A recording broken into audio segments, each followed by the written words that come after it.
It's not a weakness or a failure, and it can feel difficult and isolating and detached. But there's lots of organisation people out there that will help you, and don't give up hope, and don't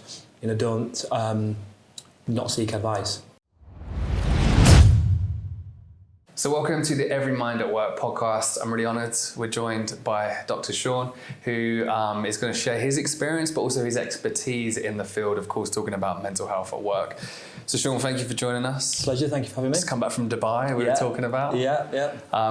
Just to start with, if we can, just tell us a little bit about what you do now, and then kind of what led you to where you are today. Okay, so I am the Global Director for Safety, Health and Wellbeing at the Royal Mail, and my background has always been, I've always been a safety and health professional. I've got more into the health and wellbeing world after doing my doctorate. So I did my doctorate in coaching, wellbeing and organisational culture, and it just helped me to unlock an area that was pretty underrepresented, mental health and wellbeing generally, but at a time when it was starting to see a real increase in interest. So I think I landed really lucky to be researching and writing about a subject area that was coming to prominence at a particular time in a way that I could then apply it to my day job as well. So I talk about that perfect, that perfect moment, and that was it for me, because it's meant I could use my research in practice. Was there a personal interest in it, or was it just you was drawn towards it because no one was really talking about it at that time? There was a personal interest in it, and I probably didn't realise how much until, it's a bit interesting, you don't know what you don't know. And I'd got a pull towards it, but I didn't realise how interested I was subconsciously, if you like, and what the background had been until I started to kind of lift the lid on it. So I'm from South Yorkshire originally, so my dad's a steelworker, my mum was a home help. I've got one sister, really nice, comfortable upbringing, not loads of money, not loads of, not a flashy lifestyle, but very safe, secure and loved upbringing. But I know that there was some anxiety in the family. I know there's a little bit of mental health issues. I know that there was some kind of financial kind of challenges at times. My dad working in steelwork, so we had strikes and short time and laying off and the like. And I saw it all unfold while I was growing up, but I didn't realise what I was seeing until I was old enough to look back and see some of the issues. So as I went in to do my research and actually thought, I can see why that did that, or why my mum might have felt like that, or my dad might have felt like that, etc. And so use the research almost in a therapeutic way for myself, as well as using it at work. And I believe there's a huge lack of education around mental health. Like whenever I share my story, it was that I don't believe my dad understood what was going on, and even when I look at my childhood now, probably was quite anxious. Yeah. But back then I couldn't put a label to it because I wasn't educated on it. Yeah. So how important do you believe education is when it comes to mental health? Hugely important. And if you said you've got the magic wand, you can do whatever you want now, one of the things I would really push for is early intervention mental health education, and I mean really early on. So I'm a school governor as well, so I see some of the things playing out in very, very small primary school, nursery class, reception class children. And I think if you could help people to understand anxiety and elements of depression and mental health, it would help them when they get older, when they're looking at financial health, physical health, spiritual health. So I think you can do we should be doing a lot more early on. Yeah, and with the next generation coming through, there's a huge kind of conception that they're snowflakes, that they're struggling with mental health, where this generation wasn't. What's your kind of take on that? So I think the traditional culture of the stiff upper lip of Brits is there, and I think it's softened over time with awareness raising. I think the pendulum in certain areas, not all the areas and not all the time, has swung a little bit too far the other way at times, which is why you do get a little bit of the snowflake discussions, but I think it will normalise over time. I think it will come back to a stage where it is talked about and developed in a much more measured way. I think While I was talking to you then, one of the things that really came to my mind was there's a book that I read years ago, and it's by Susan Jeffers. It's called Feel the Fear and Do It Anyway. Great book, yeah. It is a brilliant book, and one thing that I remember reading it, and I was actually sat in the bath, right? This is how stuck in my head. I was sat in the bath reading it, and one of the sentences talked about you being raised by your parents to be careful. They always, when you go out to play, you go out on your bike, they'll say, be careful, be careful. They don't say, take an informed risk, kind of push yourself a little bit. And actually, I think there's a little bit of, needing to push yourself and challenge yourself and feel a little bit anxious and a little bit challenged and a little bit stretched to develop as a fuller person. That would be my personal view. So I think we shouldn't, we shouldn't take away from the fact that people feel anxious and depressed and the like, but neither should we wrap them up in cotton wool so that it becomes that they've not developed a coping mechanism or a strategy for managing things. Yeah, and I believe in that massively as well. It's almost like challenging your comfort zones and trying to grow as a person, and the earlier that we can educate the next generation on that, the better. How does that then translate into the work that you do in the workplace and what you've seen? I'm sure from your experience, you've seen massive changes over the last couple of years. Yeah. Is there any in particular that have really stood out to you? What kind of changes that companies have been making, especially the Royal Mail? Men's mental health.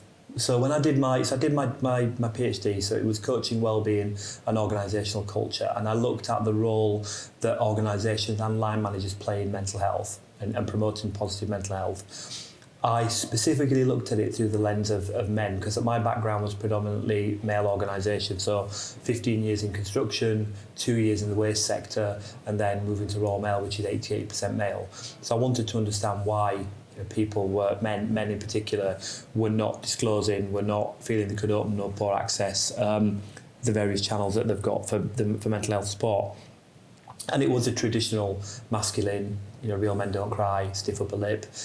I've seen that soften over the last few years, and I think more people will now disclose if they've got a mental health condition, and they'll talk about it more often than they would have done, or more openly than they would have done 4 or 5 years ago. But saying that, it's certainly not fixed. And there's still cultures and subcultures. So I'm from South Yorkshire originally, and if I use that as an example, you've still got the steelworkers, miners, macho mindset. Again, and it's generalising, but you've got pockets of it in the northeast, you've got pockets of it in Wales, Scotland. We see it. I see it both in terms of the people I come in contact with personally and professionally, and it's targeting those areas and then looking at other factors, other demographic factors and income factors and education factors, and thinking how they might play into it. Yeah, and what do you think we need to do to change that more? Is it the kind of awareness? Is it men hearing other men and realising that they can talk? What do you see it as? All of that, yeah. So men hearing other men's stories. So when we first met, you told me about your personal story. That is incredibly powerful, because that was a real life experience for you. So sharing that and the impact of that, and how that's driven you to go and do other things like this, I think is incredibly powerful. I also think giving men space to talk about it, and an opportunity to kind of share issues. And also remembering that mental health is on a continuum. It's kind of we're all up and down it at various stages of our life, and even on a day-to-day basis. We all get frustrated, depressed, anxious, annoyed, happy, etc. We're on a spectrum, we're on a scale, and it's about kind of keeping that in perspective and creating your own strategies for managing that. But trying to avoid things like what men, again, my research showed, self-medicating. So rather than talking to your mates, having another pint. Well, I'm not saying don't drink. I like a drink and a curry and a night out, like the best of them. But there's got to be other outlets that are more productive than closing yourself off, self-medicating, smoking too much, drinking too much, turning to drugs. Kind of thinking about what routes you've got, and as fellow men and friends, encouraging people to open up to us. Yeah, and I think again it comes back to we're all human, whether you're a man, whether you're a woman. Yeah, absolutely. Everyone has mental health. Yeah. You've touched on early intervention and sort of proactive approaches as well. What other strategies have you seen that's worked quite well in terms of early intervention and sort of proactive strategies? On the proactive, and this is an area that I think is massively under-discussed, right? And that is the whole person. So you, me, as our whole people, we are not just mental health. We are physical health, financial health, spiritual health, emotional health, the whole thing. So things like sleep, diet, exercise, hydration, the things that kind of give you, that the chicken soup for the soul, that fill you up, that make you feel good about yourself, that enable you to be, the best version of you. I think that is often parked up at the expense of the mental health discussion. I love that. Yeah, so I think there's much more to it than that. Yeah, I've never thought of it that way as well. And I suppose it's coming back to that there's no one size fits all, but it's almost, let's not separate mental health. Yeah. Let's combine it with, what nutrition advice you're giving your staff and financial advice. So my model, which I use a lot, and it was born in the research I did for my doctorate, is a triangle in a circle. So on one dimension is mental health, the other dimension is physical health, the other dimension is financial health. The circle that it's in is the context of where you are financially, relationship-wise, lifestyle-wise, etc. The context, because that bubble that you're in, that circle that you're in, changes shape and size and density and complexity all the time. You changes. You might have children, you might have a relationship breakdown, you might meet someone new, you might have a bereavement, you might get a new job. All those varying factors are all competing and complementing issues to make you a different version of you. And then do you believe that HR's companies, with that being the approach, almost feel overwhelmed because there's so much that you can do that they don't do anything at all? If someone was sort of listening to this or watching this and felt like, oh, we want to do that, but we don't know where to start, what would you kind of advise? So I always say the Nike principle, just do it. Just do a little bit of something. I mean, however small or insignificant it might feel, it is a step in the right direction. So, and the other strapline I use a lot of is don't wait for perfection. If you wait for the day to launch the perfect mental health strategy or physical health strategy, where you've got everybody lined up and it's a perfect sunny day and you'll never get there. So just do something and allow it to build up its own head of steam. And actually, your employees in the organisation will get behind it and really respect you for it and really value it. And they will. Some of the best ideas I've had to implement within the organisation have come from our frontline employees who've said, I really like this, I don't really like that, could we do this, could we stop doing that? So listen to your customers and do a bit of something, and I would give that advice to HR people as well. Just do a little bit of something and you'll be surprised by how far it goes. So in a way, you implement, you listen, and then you learn, and you implement, and just carry on from there. Well, there's the traditional Deming cycle of continuous improvement, which is plan, do, check, act. You can apply that to all sorts. You can equally apply here. So you can plan. What do you want to do? What you're planning to address? What issues do you need to? Have you got an absence issue? Have you got an engagement issue? Have you got a reputation issue? Then you do something, and what is that? It might be a comms campaign. It might be getting a senior leader to stand up. The check-in aspect is how did it land? What did people think? And then learn from it in act. And just keep going. It's a virtuous circle. That's not a complicated model for people to plan. And I've used that a lot, and it's really served me well in the years I've been doing what I've been doing. Yeah. And in terms of, have you seen in your experience any sort of innovative solutions that have come around that have been very effective, or do you think it's just keeping it simple? So I'm a massive fan of keep it simple. I think that is one of the best approaches you can have to not overcomplicate it. But I have seen some innovation as well. So things like mental health ambassadors, wellbeing ambassadors out there, kind of peer-to-peer coaches. There's a whole evidence base around the value of peer-to-peer coaching. So I think that's really innovative. I also think reverse mentoring, and by that reverse mentoring, that is where younger people would give older people the experience of the things that they've seen, and a great example of that is social media. So how that works, because and actually showing them how they can connect with other communities through social media. And I think that's underutilised, but I think that's really effective. In terms of engaging with staff, so obviously Royal Mail, how many employees? Yeah, I guess. I don't know. I don't want to be completely wrong. So 150,000. I was going to say 20,000, so I'd have been very, very wrong. We take 20,000 temps on at Christmas. Wow. So we're kind of now in peak prep time, and 20,000 temps at Christmas. So engaging with that amount of staff must be very, very difficult. Massively.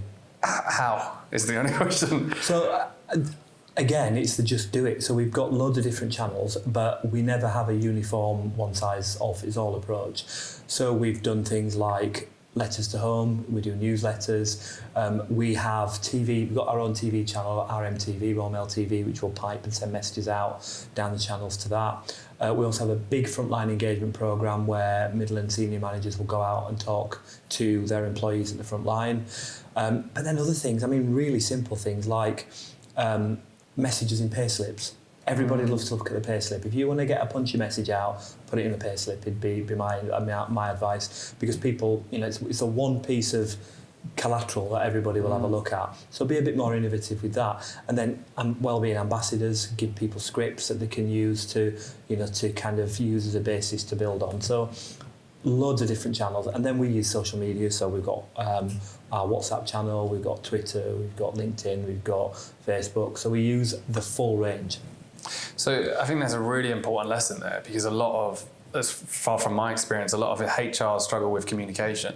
So they might have mental health first aid, they have like 10 of them, and then it's the communication that lets that then down. Like, how do we communicate that across? Yeah. So I think the advice there is to just try as many communication channels. Don't just use one, use as many as you possibly can. Yeah, and also think about when you've got a diverse organisation like Royal Mail, where you've got a difference in age, gender, social background, cultures, you might need to land it in a particular way. You might need to use people. So there are certain cultures where hierarchy and age is massively respected.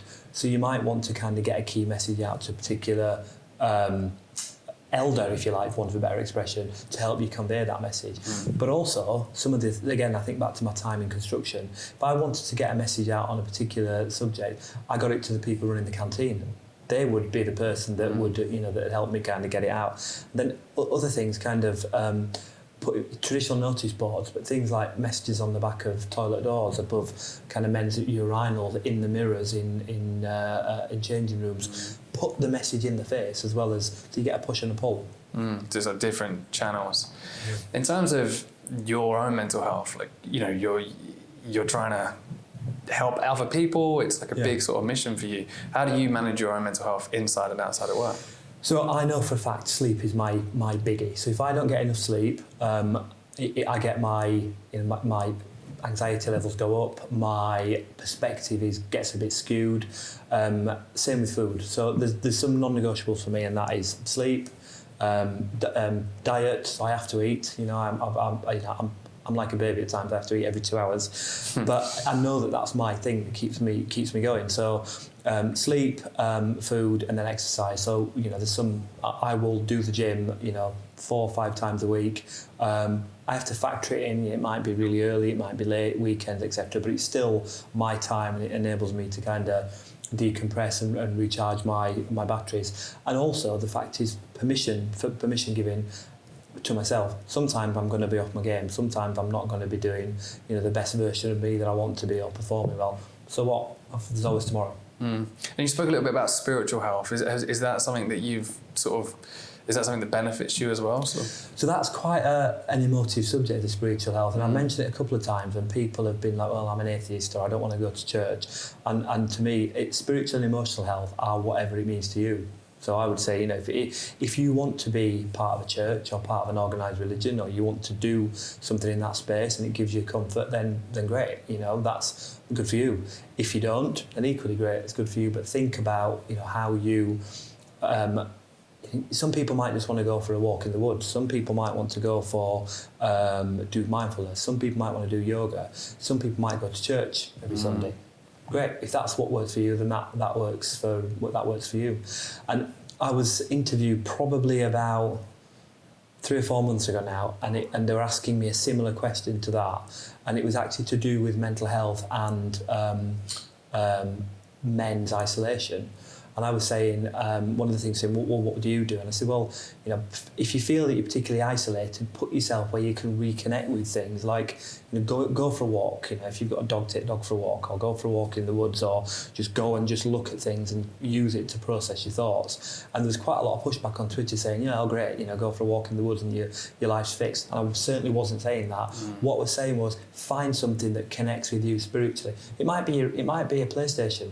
It might be a film, it might be cinema, but there's no right or wrong to it. I was just saying one of the options is get back to nature. There's research that shows that connecting with nature is incredibly good for your mental health. But if that's not your thing, don't do it. It's not my place to tell anybody what to do. I was just kind of sharing that as an option that people might like to consider. Yeah, and spirituality was something that helped me massively. And I wasn't a religious person, but it was understanding books like Dr. Wayne Dyer and Neil Donald Walsh. It was all spirituality for me has a very different definition than other people see it. So, and for me as well, it seems like these are all pieces of the puzzle. Like you said, sleep, exercise, nutrition, going for a walk. There's no one thing is going to make everything better. It's like all these small pieces of the puzzle. So my dad isn't a conventional churchgoer. You wouldn't. He's a rough, gruff Yorkshire steelworker, ex-squaddy. I mean, everything that would conjure up in your head, he is that. He's